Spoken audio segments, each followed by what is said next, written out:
Good morning, y'all. Today is Friday, October 13th. Damn, Friday the 13th. But anyway, today is Friday, October 13th, 2023. And make sure you like the video, subscribe to my channel, blah, blah, blah, yada, yada, yada.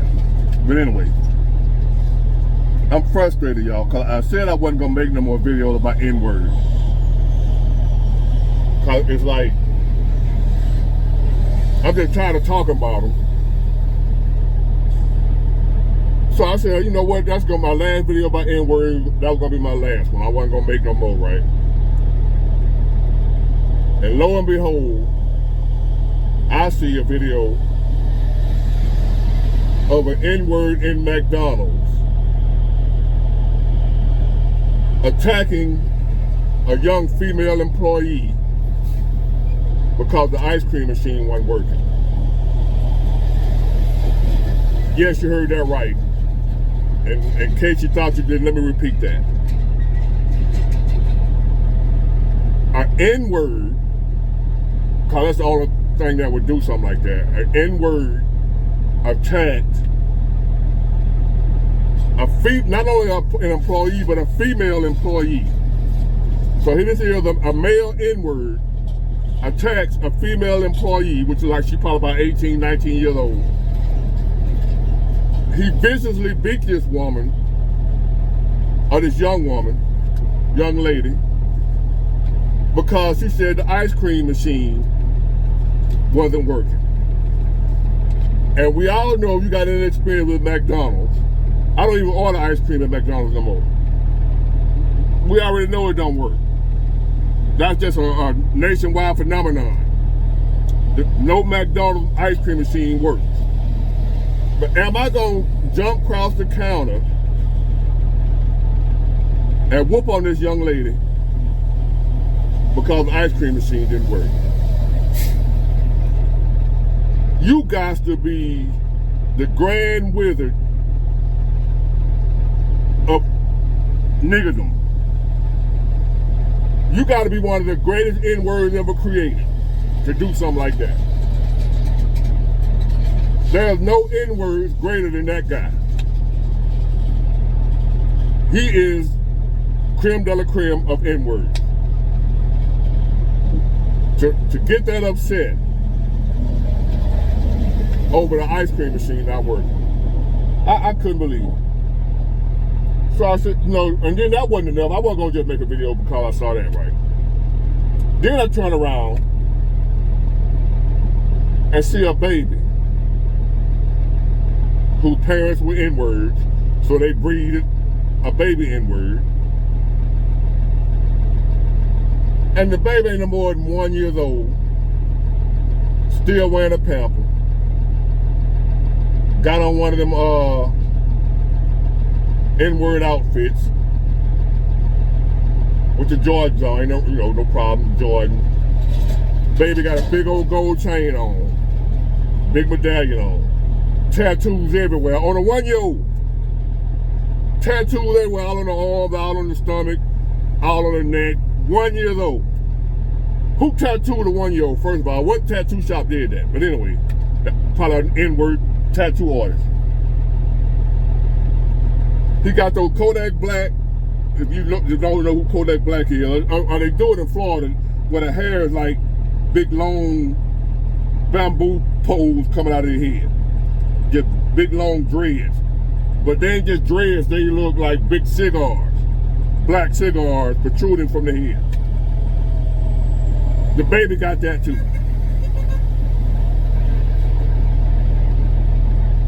And I'm like, wow, man. So I got to thinking, right? I feel like we're living in the last days. And the niggerpox disease, I gave it the name. It's a disease. Niggerpox. Like, remember chicken pox? Well, we got niggerpox. Because it's contagious and it spreads. But I was wondering, like, Where the N-words come from? Who was the first N-word? You know, like you always talk about the first this, the first that. Who was the first N-word? When did they show up on the scene? Where did they come from? How were they created? Where were they created? And I did a little research, and I found out N-words were created in the early 70s, late 60s, early 70s. N-words were created in a lab by Democrats.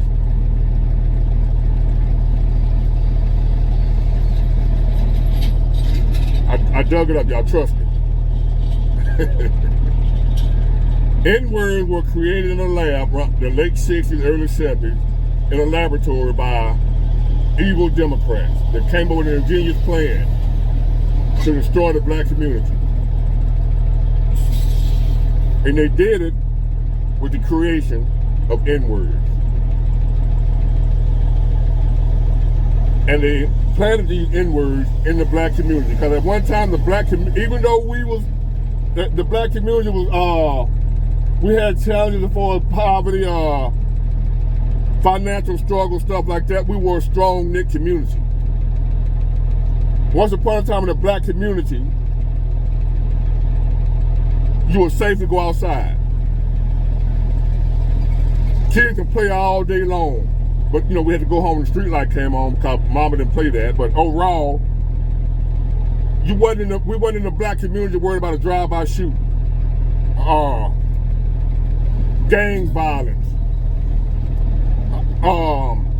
If you get in a fight, you're gonna get shot. We weren't worried about all that in the black community at one time. We could leave our doors open at night. And very rarely would somebody break in because everybody knew each other. Everybody knew each other in the black community at one time. We all got along. The kid was outside playing in the street. All my little friends, Danny Barkin, Wayne, we called him Wayne, but his name Frederick Barkin, all my little Tony Owens. Tony Owens was the first time I ever got beat up to Tony. I ain't forgot about that. Tony was a big old, Tony was about at 12 years old. Nah, I wouldn't even say that old. Tony was about 10, 11 years old. Arms like this at 10. Just big. He beat me up in my front yard over my little Digging the Dog toy. I don't know if y'all remember Digging the Dog, but anyway. But we cool now, we were kids, you know, we fight. That's it, we were right back out in the street playing. The Democrats decided that we can't let those black people stay united like that, or they're gonna be trouble for us. The racists, the bigots, the Democrats. So, they created these programs, social programs. It's too many to name, but we just gonna call them social programs. And through those programs, they injected nigger pox. And before you know it, it spread throughout the black community, infecting unsuspecting black people, turning them into N-words.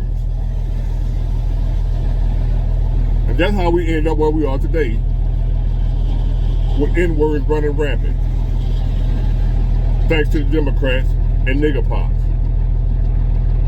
in the late 60s, early 70s. The black community was beautiful at one time. I remember being able to walk miles through the neighborhood, not worried about nothing, my parents not worried.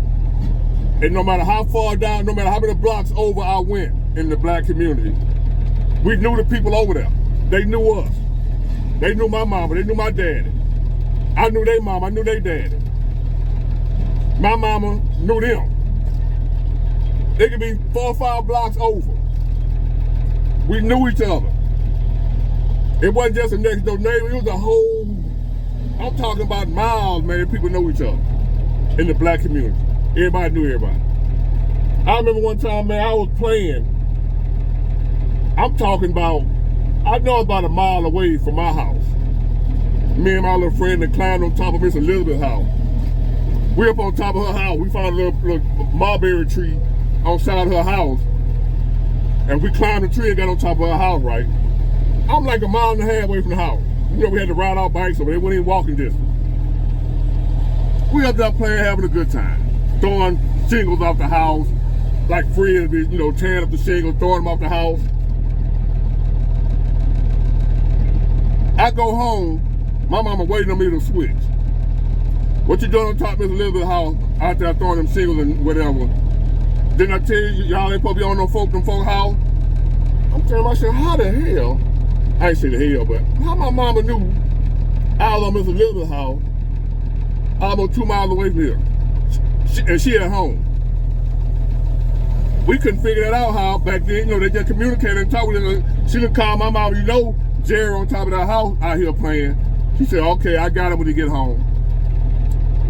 And she got me when I got home, but I ain't never climbed back on top of the little house and nobody else's house no more.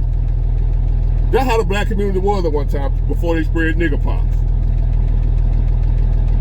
Now, thanks to nigger pox, the Democrat Party, the black community is not safe.